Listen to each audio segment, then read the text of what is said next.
तामुलपुर जिल्ला दुलाराय बर' फरायसा आफादनि नैथि बोसोरसालिया जुथुमा आरो 37थि बोसोरसालिया जुथुमा तामुलपुर दखरा एबसुनि दा बिनिनो गिबि हाबाफारि हिसाबै बड'फा उपेन्द्रनाथ ब्रह्मनि मुसुखायाव जि बिबार बावनाय हाबाफारि बेवहाय बाहागो लानानै आं जोबोर गोजोननाय मोनदों आरो बेबायदि गेदेरथार हाबाफारिखौ आंखौ मावफुंनो होनायनि थाखाय आं बानजाय आफाद आरो एबसुनि बिबानगिरि बिथांमोननिसिम साबायखर बावदों आरो दिनैहाय जोङो मोनफ्रोमबो हाबाफारिखौ मावफुंनायनि आवगाय मोनफ्रोमबो हाबाफारिनि सिगां जों दुलाराय बर' फरायसा आफाद बा दुलाराय बर' फरायसा आफादजों लोगोसे बर' माहारिया बड'फानि बिबार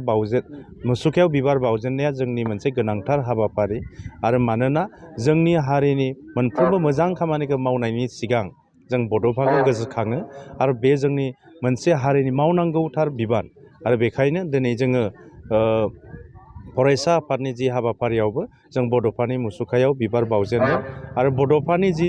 बर' माहारिखौ लानानै जि सिमां बै सिमांखौ मावफुंनो थाखाय आरो बै सिमांखौ मोनफुंनो थाखाय बर' फरायसा आफादल' नङा बर'नि साफ्रोमबो सुबुंफ्रा अरायबो थियारि। सार जोङो सोमावसारनाया बयनिबो अधिकार दा गुबुन गुबुन हान्जाफ्रा गावनि गोसो बायदियै दिनै सोमावसारनो हायो बेवहाय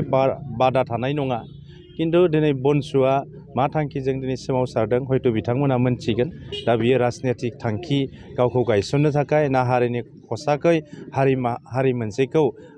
मोनसेनि दाबिखौ जाफुंसार होनो थाखाय सोमावसारदों बिथांमोना मोजाङै बुजिसिगोन किन्तु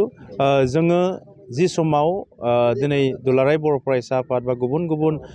जोंनि बर'नि माहारियारि आफादफोर दङ दा माहारियारि आफादफोरनि अनगायै जायफ्रा सोमावसारदों माखासे बाथ्राफोरखौ बिथांमोना मोनथिसिगोन किन्तु दिनैनि समाव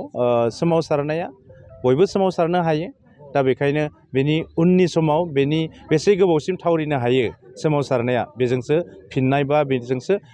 आसल खोथाया ओंखारगोन आरो